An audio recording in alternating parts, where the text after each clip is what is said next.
Hey, this is the Daily Overpass. My name is Eric and I make apps. Now today let's ask the question, is programming just about the tools?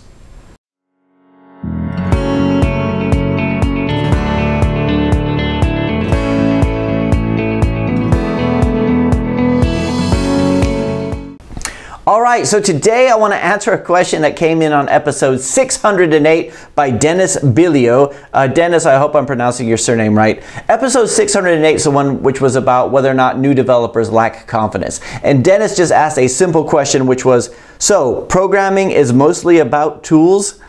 Good question, Dan. I wasn't sure if that was a sarcastic question or not, but no, definitely programming is not just about the tools. In fact, every time we get questions about whether or not I should learn Java or Kotlin or should I learn Flutter or Ionic, a lot of the times the reason we gloss over those kind of things is because development is not just about the tools. In fact, asking a programmer if their job is just about the tools that they use is a bit like asking a musician whether or not the music is just about the instrument they play. Sure, that's the thing that they've learned how to do so they can produce what they wanted to do, but if that wasn't available, they would have gone another route, right?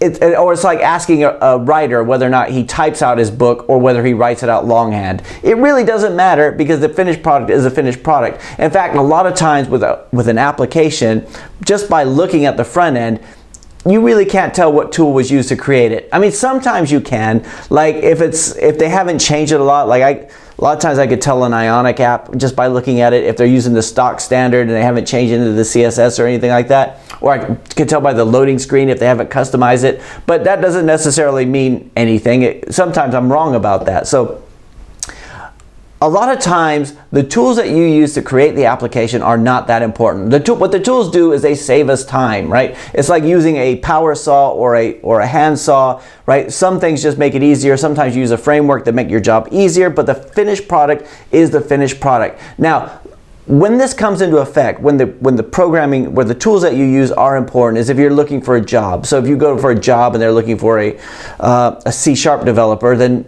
it will help to know that because they've already had existing code, they already have developers, they have this ecosystem. But a lot of the times where I kind of gloss over these questions about which programming language I should learn, and a lot of times you ask a lot of programmers this, they'll give you the same answer. Use the one that you're comfortable with because it's what you produce. So try different ones.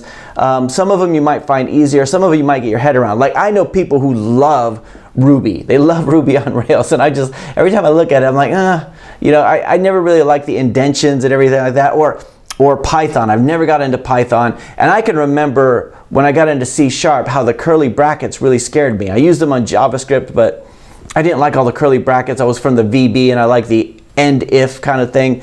And now I just the curly brackets make sense to me, and that's what I feel comfortable with. So I like JavaScript, I like C#, I even like Java because they're all in the same family, but it's really what you feel comfortable with, especially if you're producing your own application. Now if you're looking for a job and you want to work for somebody else, it's all completely different. But like when we get client work in, they never ever they've never asked for which programming language it was going to be in. They never said, Eric, can you build us this app and we want it to be done in Objective-C, right? Or Swift or whatever. They've never said that. They're just concerned with the finished product, and that's what we are, right? A musician who learned to play the guitar, and if they weren't able to learn the guitar, they could still produce their music a different way. And it's kind of the way that I think about it. The programming tool, it helps you, but it's not the most important thing. It's the end product that you produce. At least that's my opinion. Some of you guys out there might disagree with me, so let me know. But it's one of the reasons why I tend not to take sides in the tools thing. And when I say, personally, I don't really like PHP. It's just a personal preference. Like I prefer Node.js, but it doesn't mean one's better than the other. A lot of times the output is exactly the same, or is so similar that you can't even tell the difference unless you're using some sort of framework there. So anyway, Dennis, really good question. You guys out there, let Dennis know what your opinions are on this matter. But no, programming's not about the tools. I mean, it is a bit about the tools because you can't do it without them, but not entirely. So I hope that makes sense. Thanks, Dennis. Anyway, that is it for today. I'll talk to you guys again tomorrow.